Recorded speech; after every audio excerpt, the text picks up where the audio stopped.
Bonjour les amis, c'est l'heure du panel de l'école du sabbat de 3ABN. Nous étudions la grande controverse durant ce trimestre. Nous sommes à la leçon numéro 8, la lumière du sanctuaire. Si vous n'avez pas de leçon, vous pouvez en obtenir une gratuitement en allant sur 3abnsabbatschool.com. Alors rejoignez-nous dans cette étude biblique approfondie.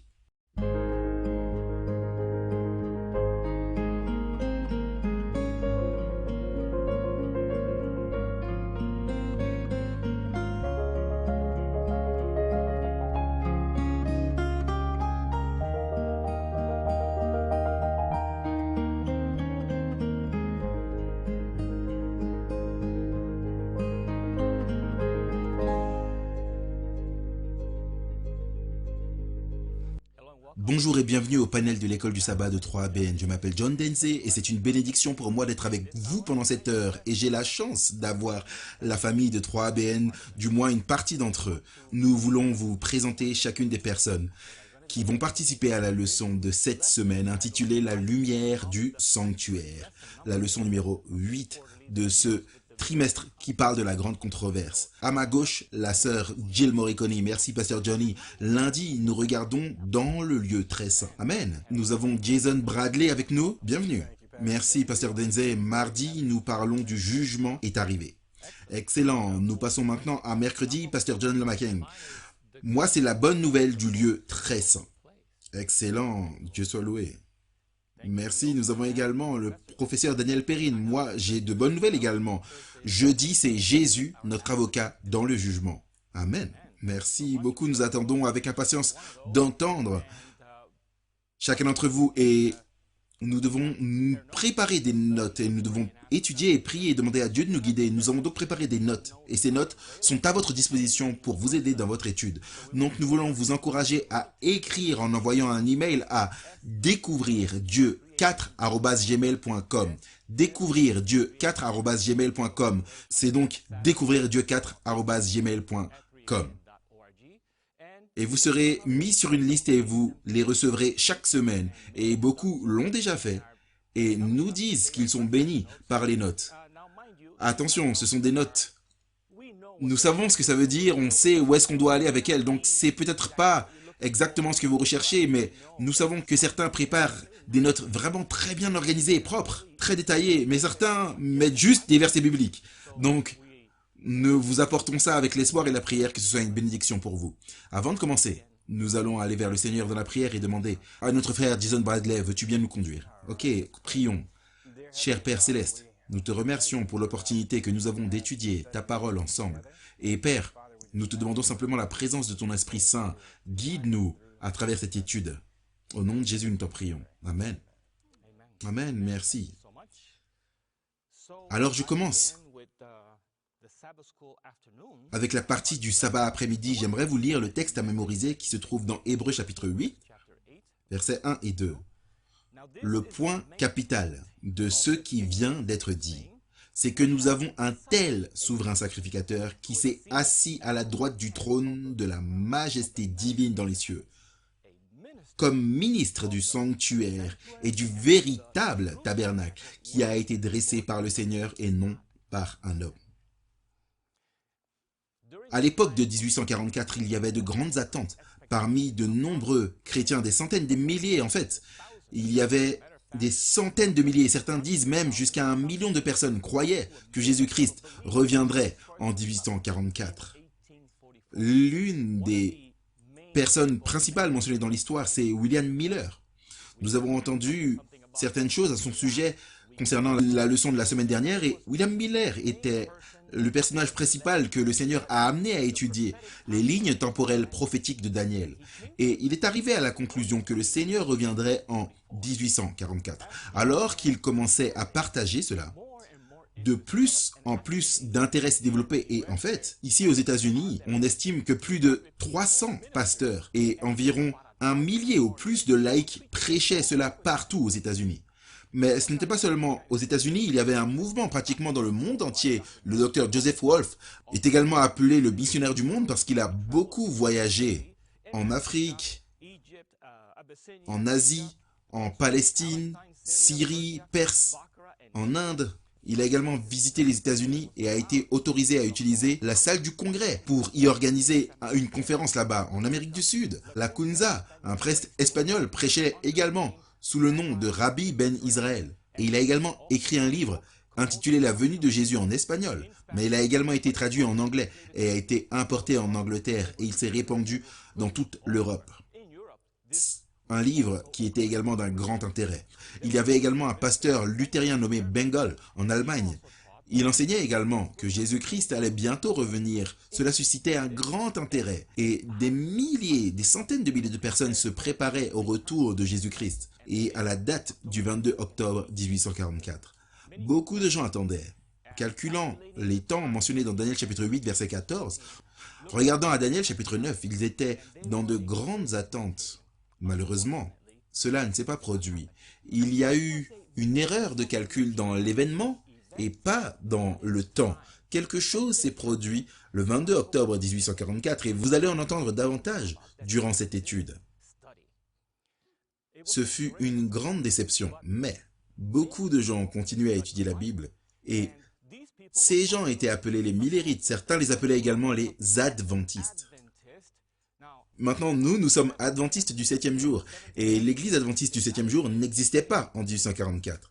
En fait, l'église adventiste du 7e jour a été officiellement organisée en 1863. Donc, il n'y avait pas d'adventistes du 7e jour dans ce groupe. Mais certains des membres, certaines des personnes qui croyaient que Jésus allait revenir en 1844 ont continué à étudier la Bible. Et le Seigneur les a conduits à une grande lumière qui vient du sanctuaire céleste. Et c'est quelque chose d'important, quelque chose d'excitant pour chacun d'entre nous de comprendre.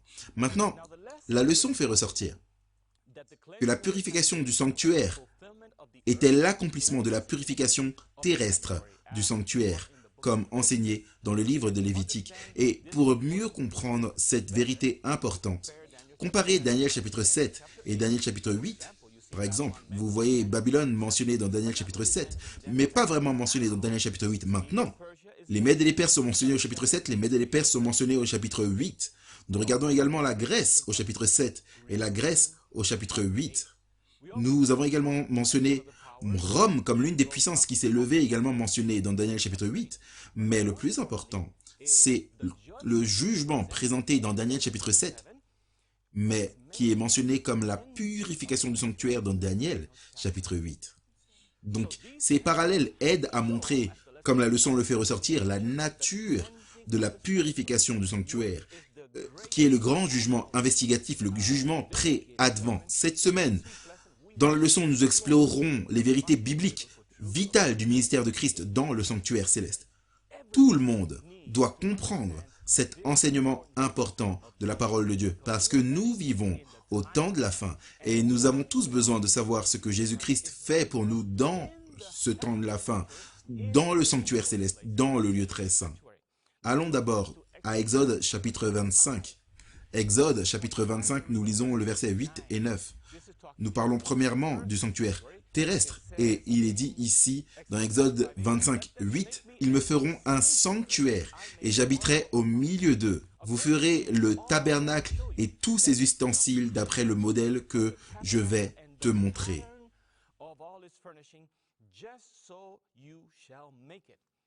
Moïse a apporté cette instruction au peuple. Exode 25, 40. « Regarde et fais d'après le modèle qui t'est montré sur la montagne. »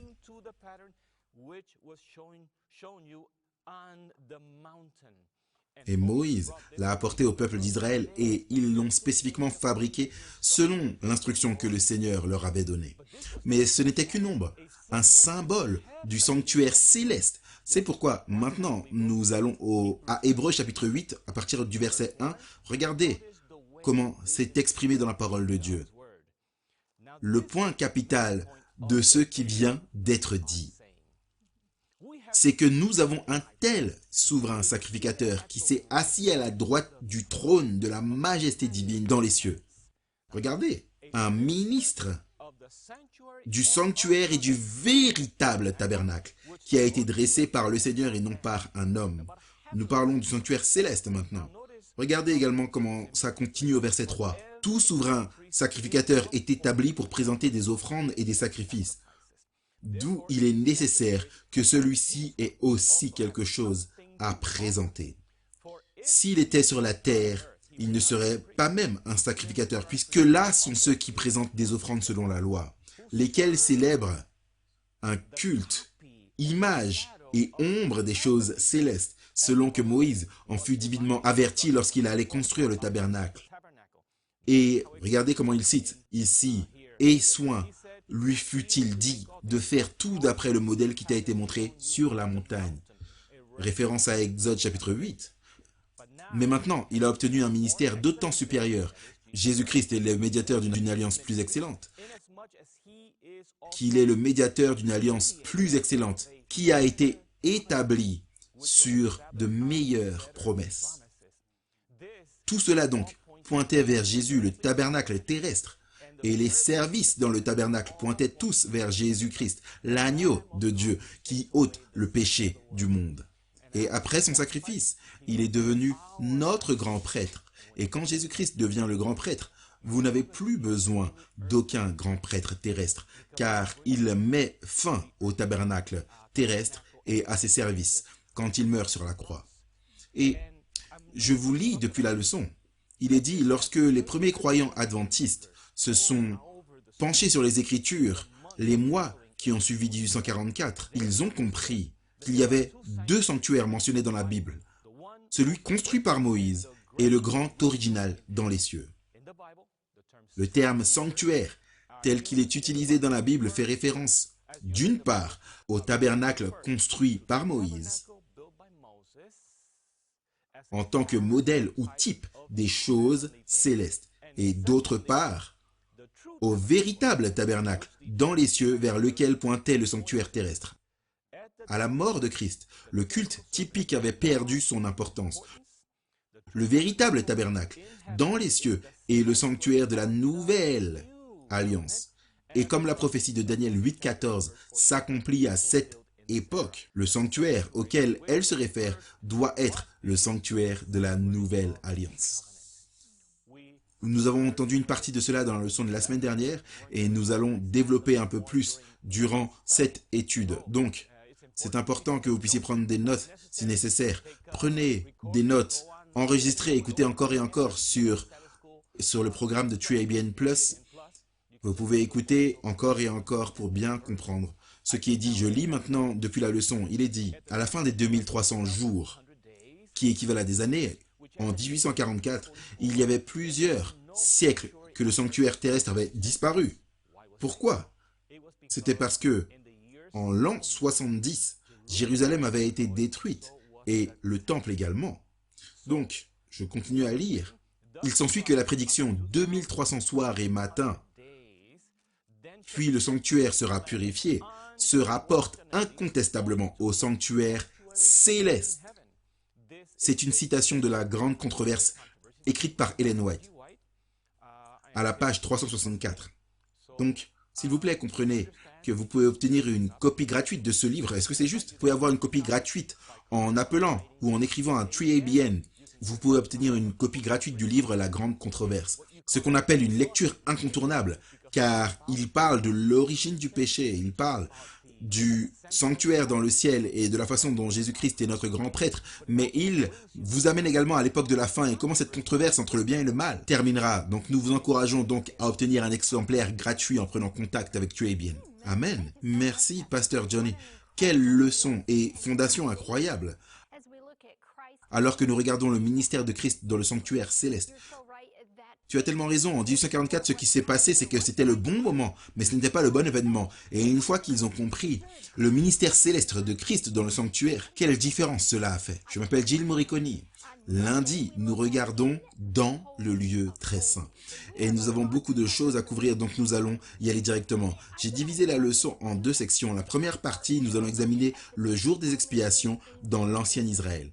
Il est important de comprendre ce qui s'est passé autrefois pour que vous puissiez comprendre ce qui se passe actuellement dans le sanctuaire céleste. Nous allons donc examiner l'ancien Israël et ensuite ce qui se passe actuellement avec le jour des expiations.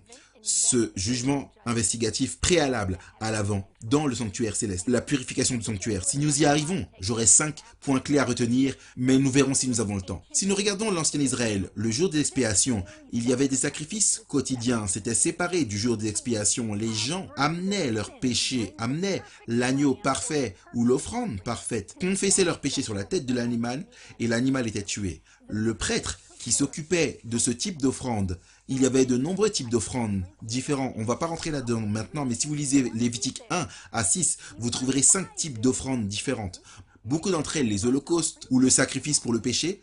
D'autres sont des offrandes de remerciement ou des offrandes de louange. Nous voyons que les prêtres étaient impliqués dans ces sacrifices et que le sang était transféré dans le sanctuaire. Pendant les sacrifices quotidiens montrant l'enregistrement du péché, le sang était aspergé tantôt sur les cornes de l'autel, tantôt sur l'autel ou le côté de l'autel. Selon le type de péché, le sang était également aspergé devant le voile du sanctuaire.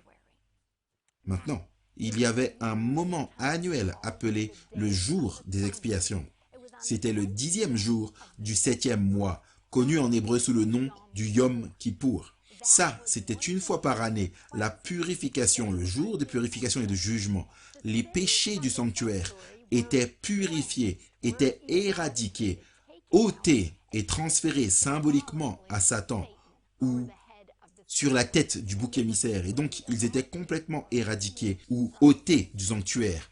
Si vous regardez à Lévitique chapitre 16, vous voyez que le grand prêtre avait une préparation pour ce jour des expiations.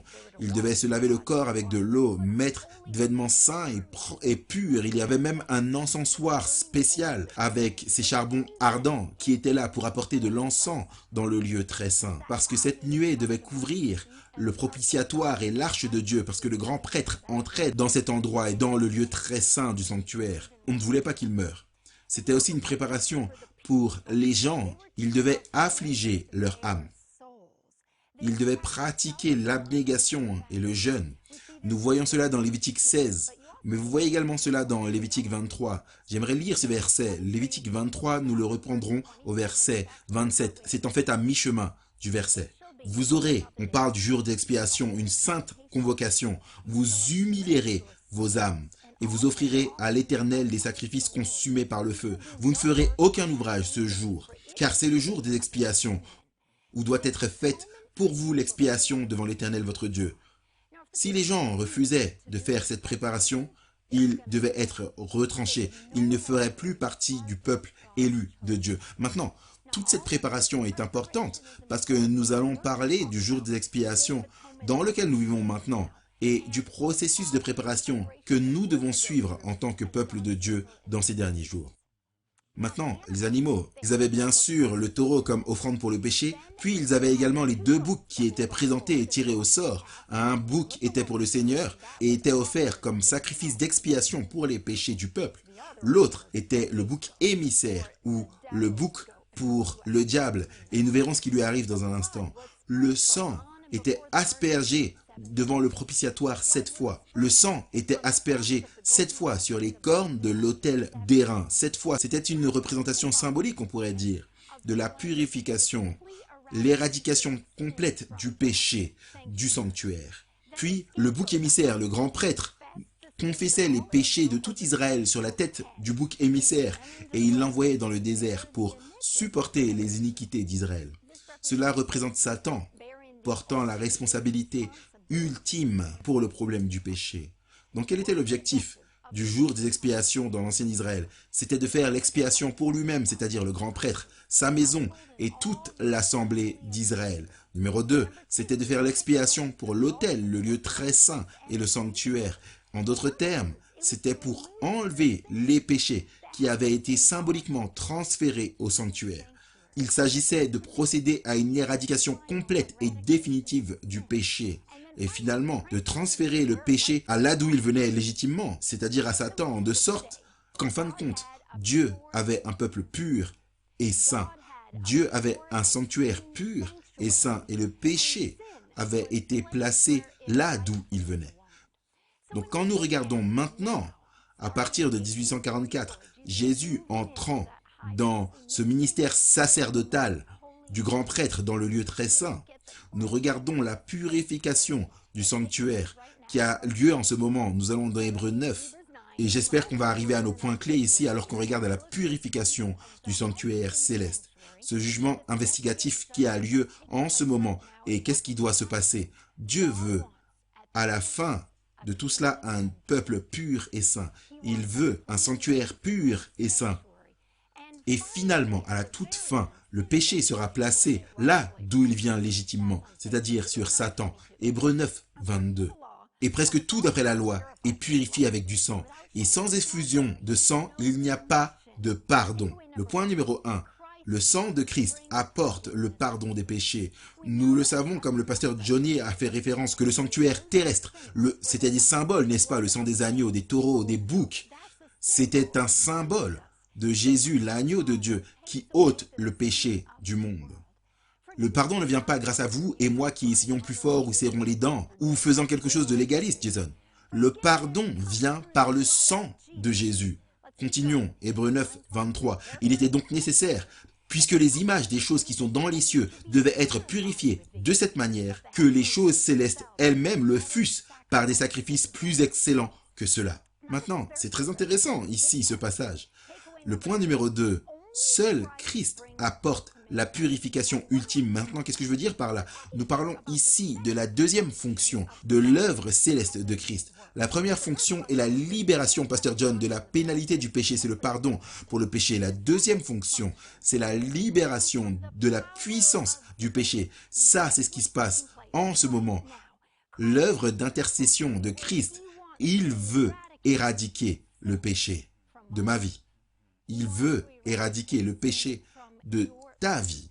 Nous voyons ce processus de purification ultime commencer à avoir lieu. Nous sommes dans Hébreux 9, verset 24, le verset suivant. Car Christ n'est pas entré dans un sanctuaire fait de main d'homme, en imitation du véritable, mais il est entré dans le ciel même. C'est le sanctuaire céleste, afin de comparaître maintenant pour nous devant la face de Dieu. Le point numéro 3. Christ est notre souverain sacrificateur au ciel. Même maintenant, il intercède en notre faveur. Le verset suivant, Hébreux 9, 25. Et ce n'est pas pour s'offrir lui-même plusieurs fois qu'il y est entré, comme le souverain sacrificateur entre chaque année dans le sanctuaire avec du sang étranger. Ça, c'est une référence directe au jour des expiations. Le grand prêtre qui s'y rendait une fois par an. Cela veut dire que Jésus n'a pas besoin de le faire chaque année. Autrement, il aurait fallu qu'il eût souffert plusieurs fois depuis la création du monde. Tandis que maintenant, à la fin des siècles, il a paru une seule fois pour abolir le péché par son sacrifice. Il est apparu une seule fois. Maintenant, on parle du jugement investigatif avant l'avènement. C'est le moment où vous et moi affligeons nos âmes. C'est le moment où il veut purifier nos cœurs et nos vies. Le point numéro 4, Christ nous purifie. Et pendant ce temps, il éloigne le péché de nos vies. Nous nous repentons et confessons, il pardonne et purifie. Nous demandons un nouveau cœur. Il enlève le cœur de pierre et nous donne un cœur de chair. Nous demandons le Saint-Esprit. Son esprit nous donne le pouvoir de le suivre. La grande controverse. Page 489. Nous vivons maintenant dans le grand jour des expiations, dans le service typique, pendant que le grand prêtre faisait l'expiation pour Israël. Tous devaient affliger leur âme par la repentance du péché. L'humiliation devant le Seigneur, de peur d'être retranchés du peuple. De la même manière, tous ceux qui veulent que leur nom soit conservé dans le livre de vie, maintenant, dans les quelques jours restants de leur probation, affligent leurs âmes devant Dieu par le chagrin pour le péché et la vraie repentance. Il doit y avoir une profonde et une fidèle recherche du cœur. L'esprit léger, frivole, offert par tant de soi-disant chrétiens doit être mis de côté. Il y a une guerre sérieuse pour tous ceux qui voudraient maîtriser ces mauvaises tendances, qui luttent pour la maîtrise.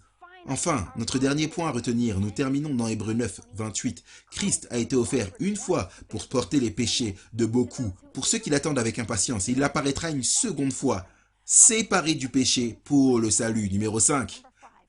Christ reviendra pour son peuple purifié. En d'autres termes, il nous aura déjà purifiés complètement du péché. Et quand il reviendra, il sera là pour nous libérer de la présence du péché. Amen. Loué soit le Seigneur. Loué soit le Seigneur. Waouh. Vous savez, ça va être une bénédiction continue de panéliste en panéliste. Donc, j'aimerais vous demander de continuer à rester. Rappelez-vous que vous pouvez obtenir nos notes, elles sont gratuites. Et vous pouvez vous inscrire pour continuer à les recevoir. Et vous remarquerez que nous ne parvenons pas toujours à parcourir tout le matériel que nous avons préparé. Donc, vous allez obtenir beaucoup de bonnes informations. Nous reviendrons dans un instant.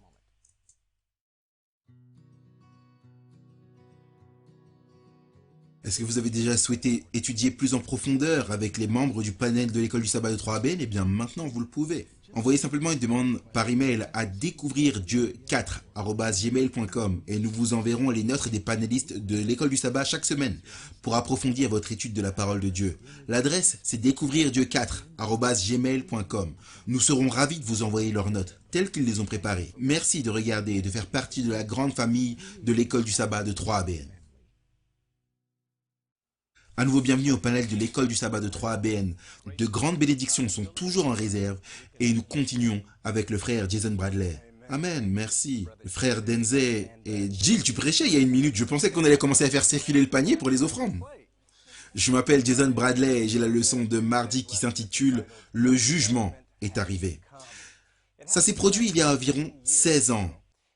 Mais je m'en souviens comme si c'était hier.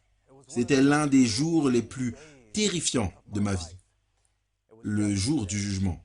Et les livres furent ouverts. J'étais coupable d'avoir enfreint la loi. Et alors que je me tenais devant le juge avec une peine de prison maximale potentielle de 15 ans, mon cœur battait à rompre.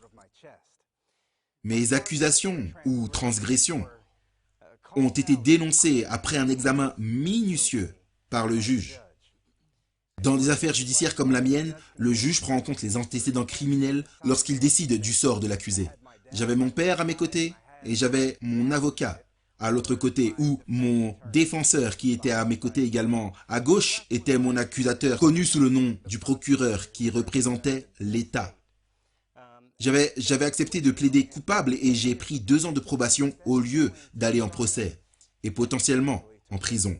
Maintenant, en rétrospective, je pense aux gens qui étaient présents dans la salle d'audience, qui n'avaient rien à craindre, parce qu'ils étaient du bon côté de la loi.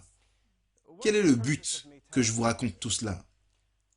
Quand il s'agit du jugement, nous n'avons rien à craindre, pas besoin d'avoir peur parce que notre Dieu est fidèle et a pris toutes les dispositions possible pour que nous puissions passer l'éternité avec lui. Nous devons nous assurer que nous sommes du bon côté de la loi, sa loi, et d'être un avec lui. Dans notre jugement, l'éternité est en jeu. Mais nous avons un avocat auprès du Père, dont le nom est Jésus-Christ. La leçon commence en nous invitant à comparer Daniel chapitre 7, versets 9 et 10 à Apocalypse chapitre 14, versets 6 et 7.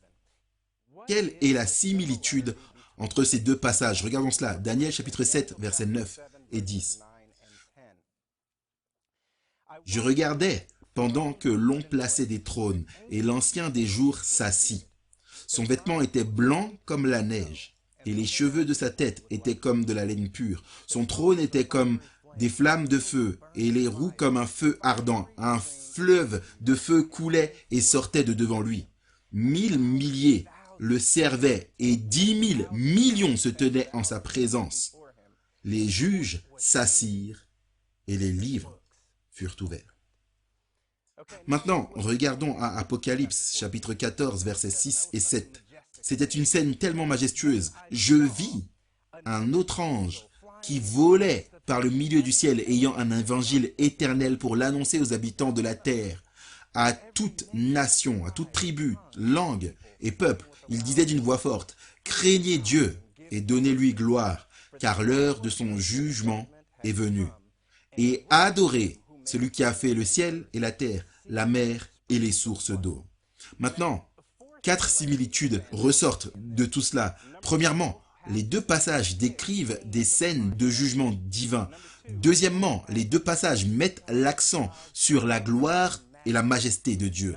Numéro 3, tous 2 font référence à un royaume éternel. Et numéro 4, les 2 déclarent la souveraineté de Dieu.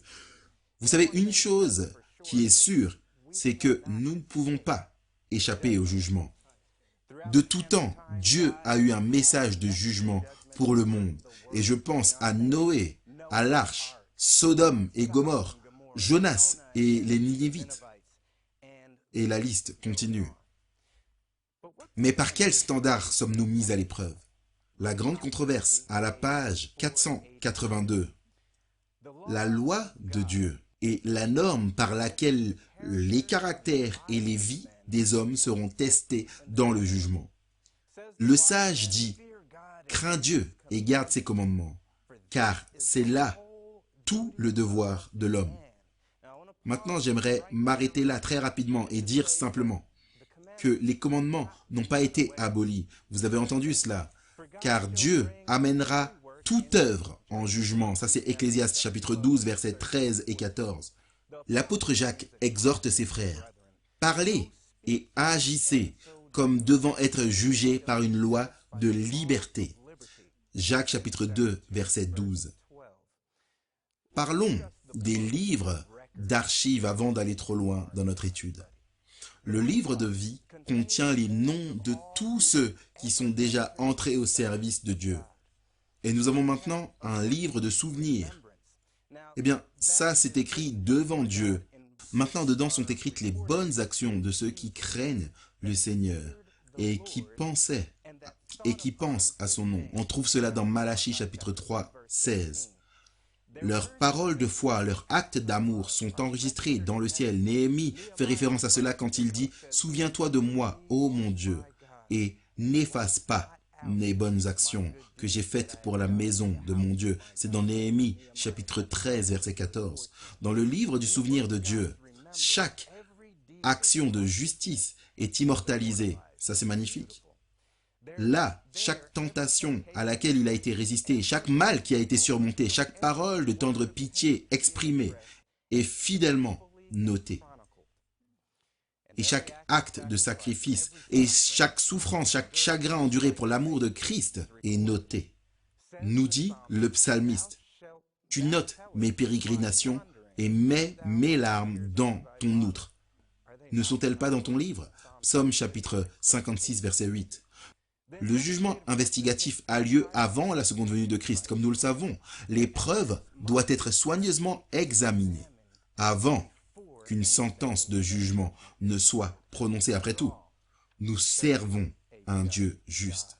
Maintenant, juste à titre d'avertissement, cela va être une citation assez longue, mais elle est trop belle pour la laisser de côté. La grande controverse, la page 353, le paragraphe 5 et 6. Au fur et à mesure que sont ouverts les registres célestes au cours du jugement, la vie de tous ceux qui ont cru en Jésus passe en revue devant Dieu. En commençant par les premiers habitants de notre terre, notre avocat présente les cas de chaque génération successive et termine par les cas des vivants. Chaque nom est mentionné, chaque cas soigneusement examiné. Des noms sont acceptés, d'autres rejetés.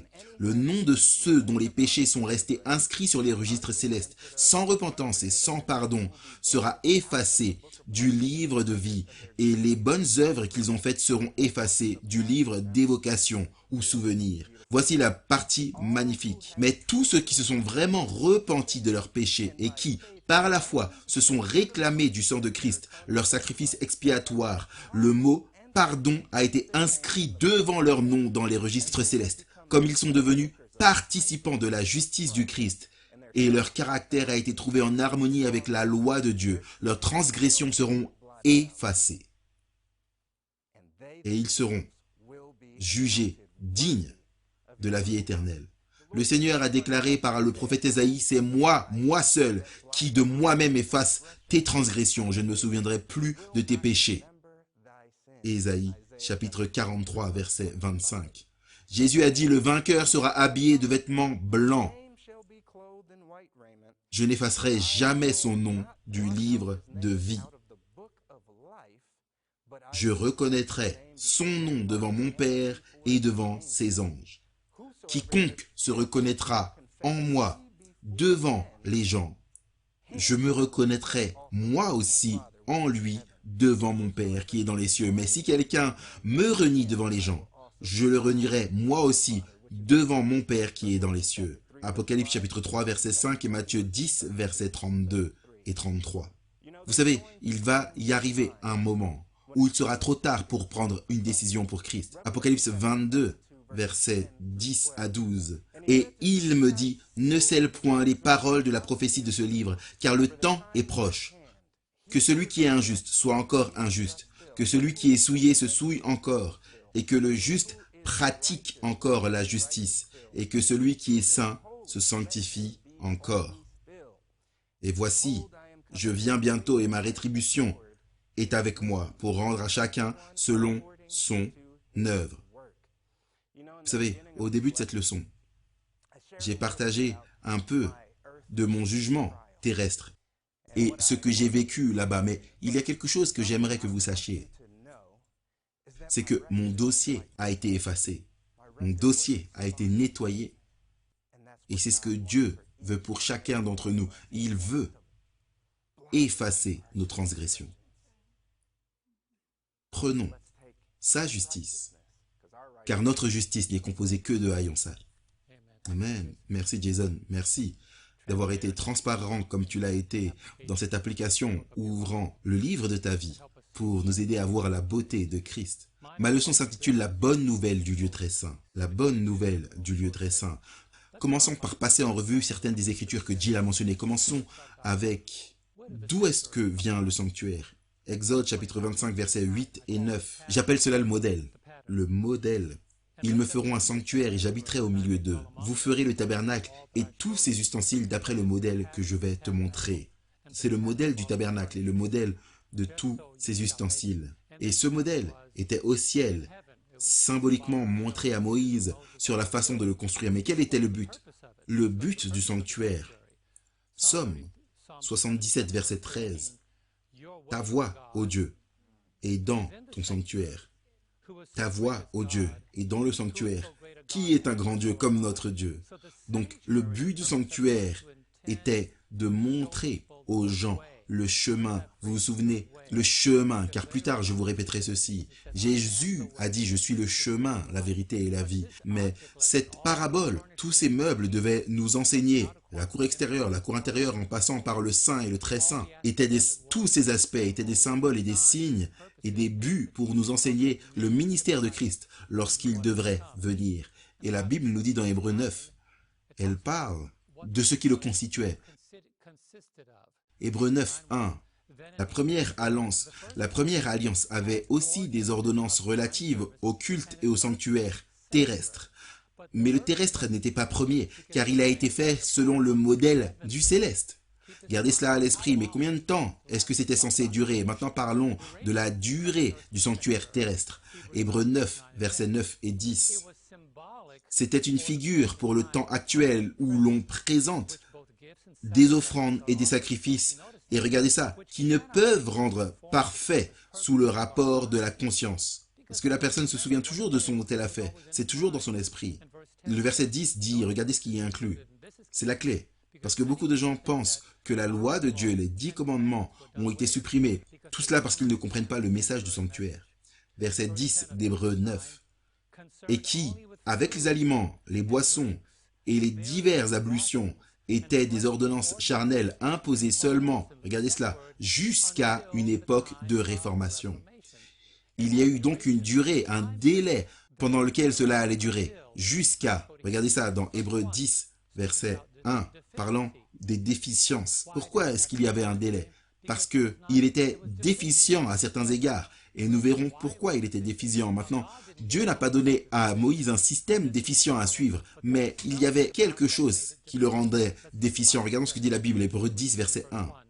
En effet, la loi qui possède une nombre des biens à venir et non l'exacte représentation des choses ne peut jamais, par les mêmes sacrifices qu'on offre perpétuellement chaque année, amener les assistants à la perfection. Donc peu importe le nombre d'agneaux, de colombes, de taureaux qu'ils tuent, ils étaient toujours imparfaits, parce qu'il y avait un besoin de quelque chose de plus parfait que simplement un animal, même si qu'il devait être impeccable et sans défaut. Il y avait toujours quelque chose les concernant qui ne rendait pas parfait le suppliant, la personne apportant le sacrifice parfait.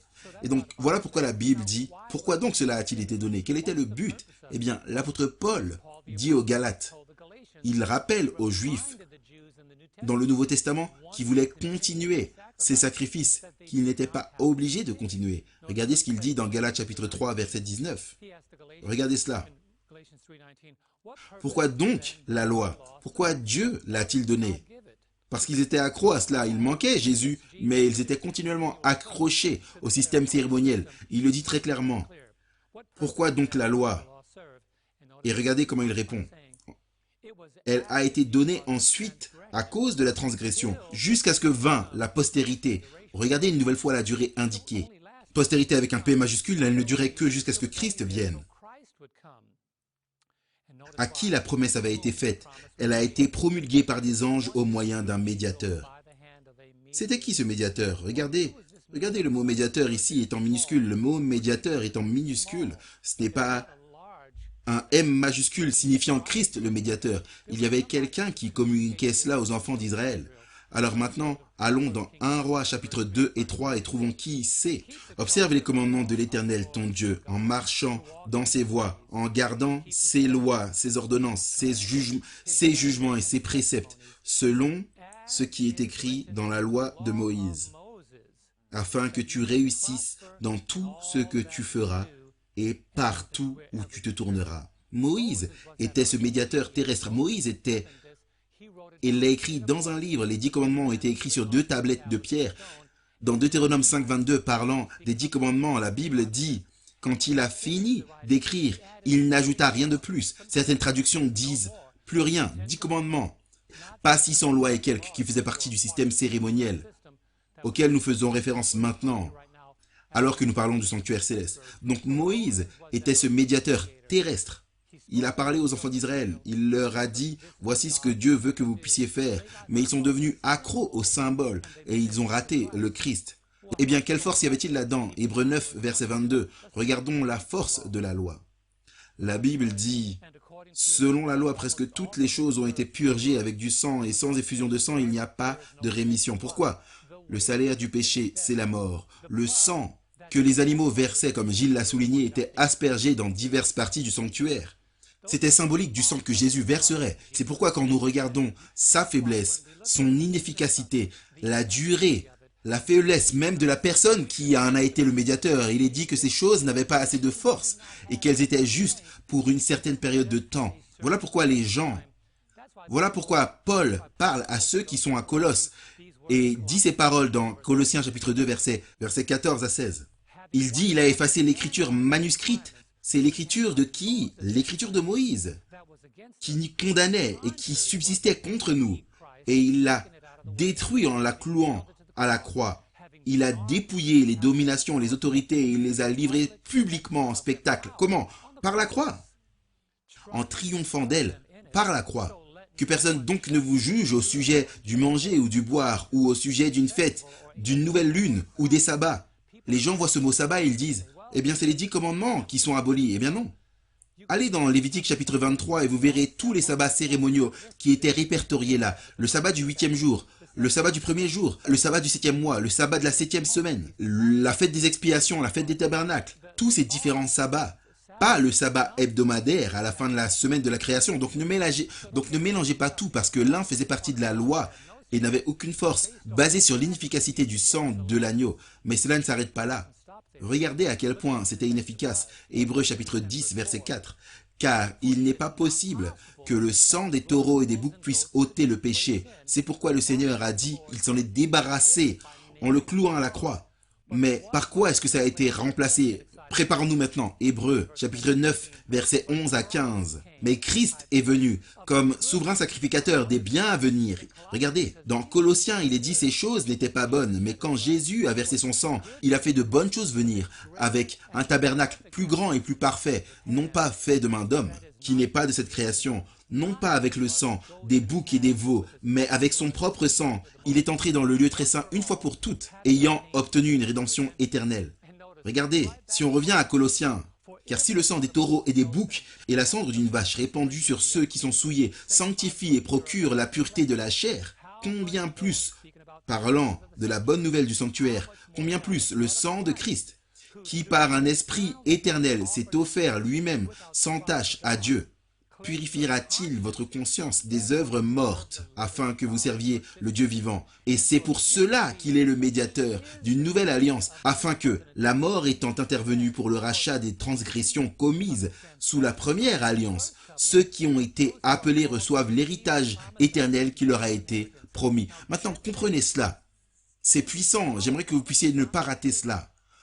Tous ces sacrifices, tous ces agneaux, tout ce sang versé, tous ces prêtres terrestres, cela ne voulait absolument rien dire. Ce serait comme une énorme gomme qui efface tout si Jésus n'était pas mort.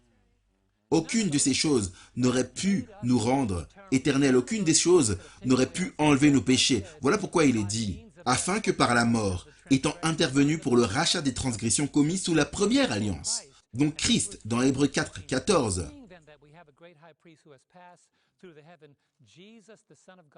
demeurons fermes dans la foi que nous professons, car nous n'avons pas un souverain sacrificateur qui ne puisse compatir à nos faiblesses. Au contraire, il a été tenté, comme nous en toutes choses, sans péché. Il est donc la promesse.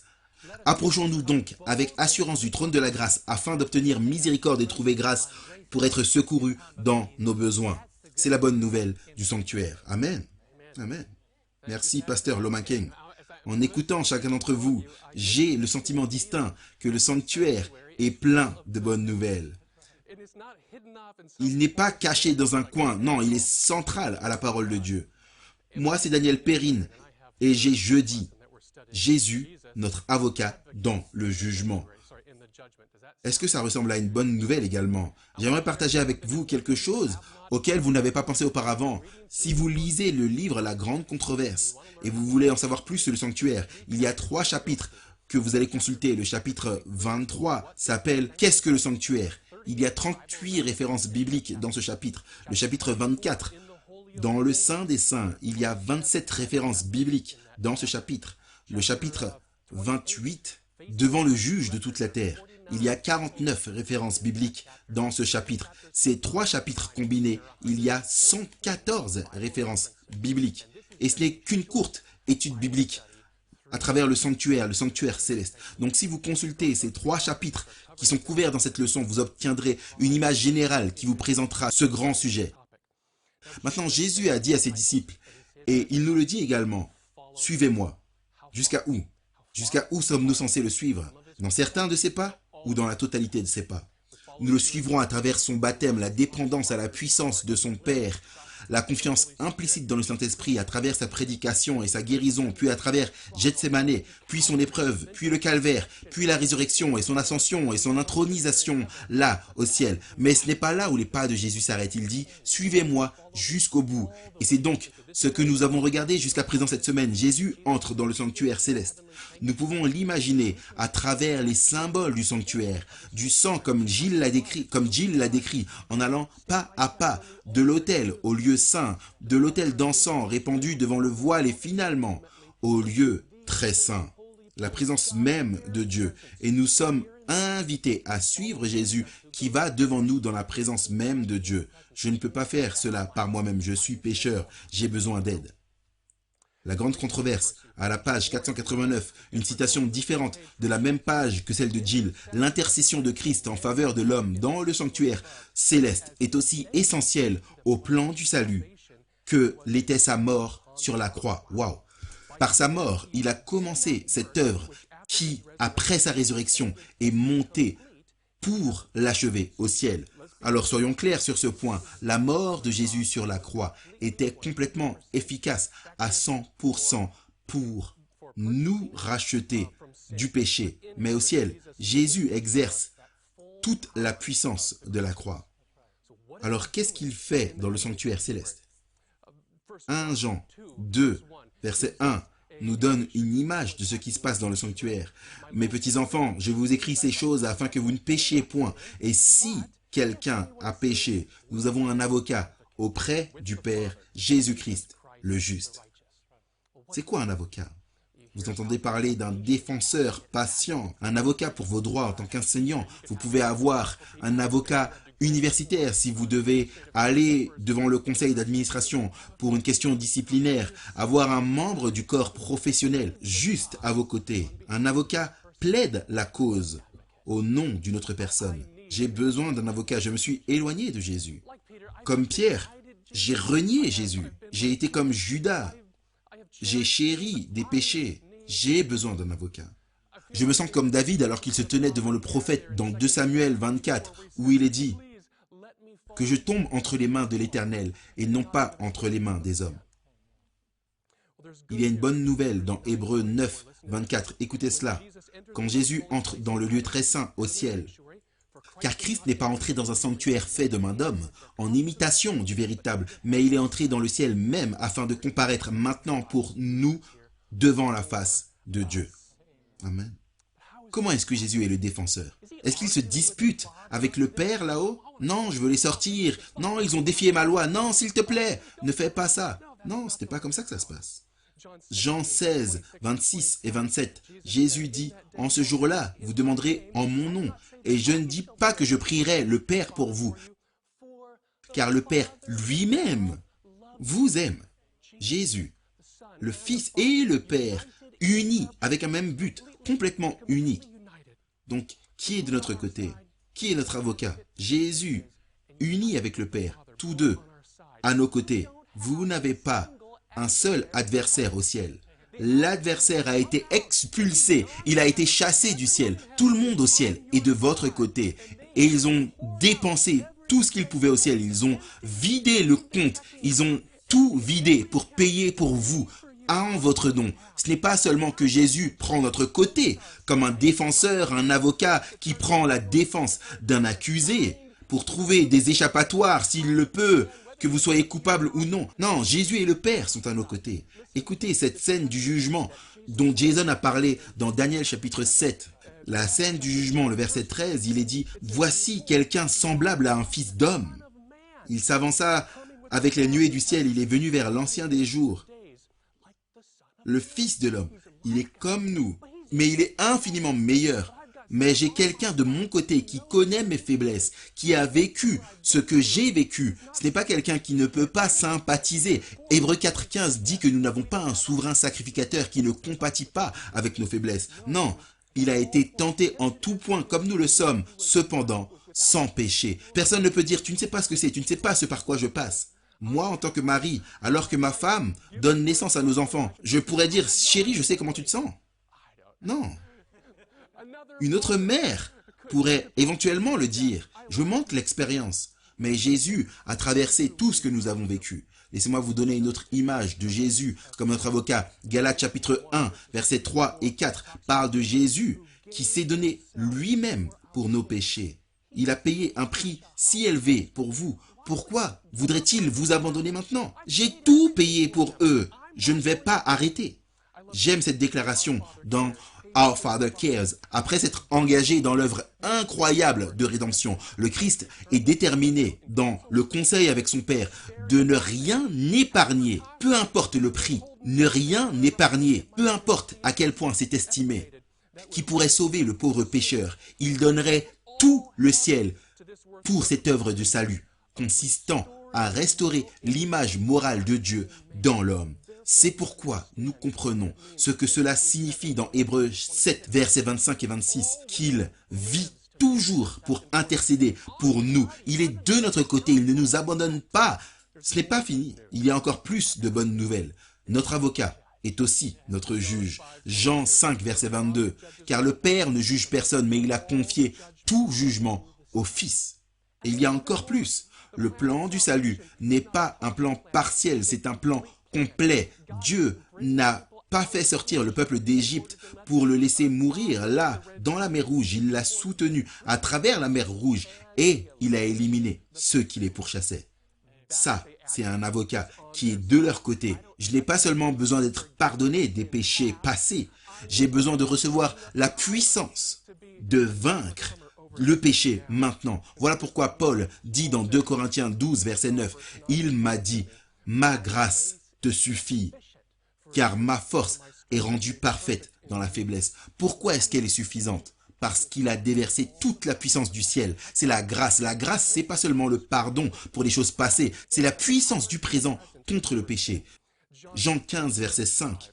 Je suis la vigne, vous êtes les sarments. Celui qui demeure en moi et en qui je demeure porte beaucoup de fruits. Ça, c'est la grâce, ça, c'est la victoire ici. Un chrétien fécond ne perd pas les batailles. Il est victorieux. Mais sans moi, vous ne pouvez rien faire. Donc Jésus n'est pas seulement notre avocat pour nous protéger d'un désordre juridique dans lequel nous nous retrouvons. C'est notre avocat contre la puissance du péché dans ma vie. Étant sûr de cela, que celui qui a commencé en vous cette bonne œuvre la mènera jusqu'à son terme pour le jour de Jésus-Christ. J'aimerais terminer ici avec la grande controverse, encore une fois à la page 430, le paragraphe 2. Ce sont ceux qui par la foi suivent Jésus dans la grande œuvre de l'expiation qui reçoivent les bénéfices. Ça c'est pluriel. Toute l'œuvre de l'avocat, nous devons aller avec Jésus dans le processus. Tout ce qu'il a fait et tout ce qu'il dit et lui demander « Donne-moi tous les avantages de sa médiation en leur faveur. » Alors que ceux qui rejettent la lumière, qui met en évidence ce travail de ministre, qui met en évidence ce travail, n'en bénéficient pas. Ça, c'est une question profonde à laquelle il faut réfléchir. Maintenant, j'ai lu aussi rapidement que je pouvais parce que je voulais en ressortir autant que possible. Il ne me reste que 20 secondes. Mais voici l'un de mes textes d'avocat préférés dans la Bible. C'est dans Romains 8. Peu importe là où je m'arrête, vous prenez vos Bibles et vous lisez la suite. Que dirons-nous donc à l'égard de ces choses? Si Dieu est pour nous, qui sera contre nous? Lui qui n'a point épargné son propre Fils, mais qui l'a livré pour nous tous, comment ne nous donnera-t-il pas aussi toutes choses avec lui? Amen. Amen. Merci. Quelle bénédiction ça a été d'écouter chacun d'entre vous. C'est juste plein de choses merveilleuses. Nous voulons donner à chacun un moment de dire des mots pour finir. Mon cœur est plein, je pense que c'est l'une de mes leçons préférées. Merci Seigneur Jésus. Je pense à Jean chapitre 15. Vous ne m'avez pas choisi, mais je vous ai choisi et je vous ai ordonné afin que vous puissiez aller et porter du fruit. Dieu nous a choisis pour la justice en lui. Amen.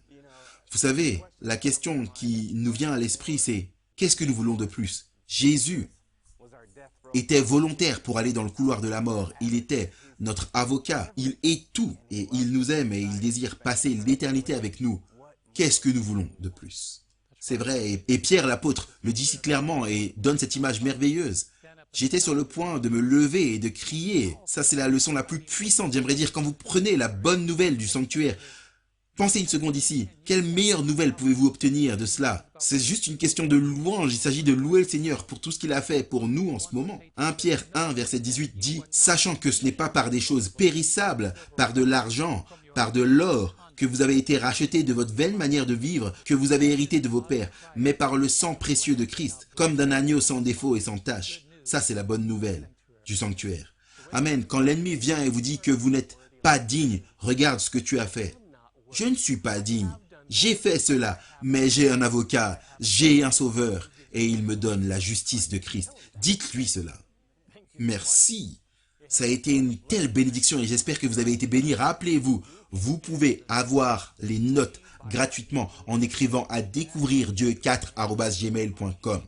Et j'aimerais vous laisser également avec Hébreux, chapitre 7, verset 25. C'est aussi pour cela qu'il, c'est-à-dire Jésus, peut sauver parfaitement ceux qui s'approchent de Dieu par lui, étant toujours vivant pour intercéder en leur faveur. Rejoignez-nous la semaine prochaine, la leçon numéro 9, le fondement du gouvernement de Dieu.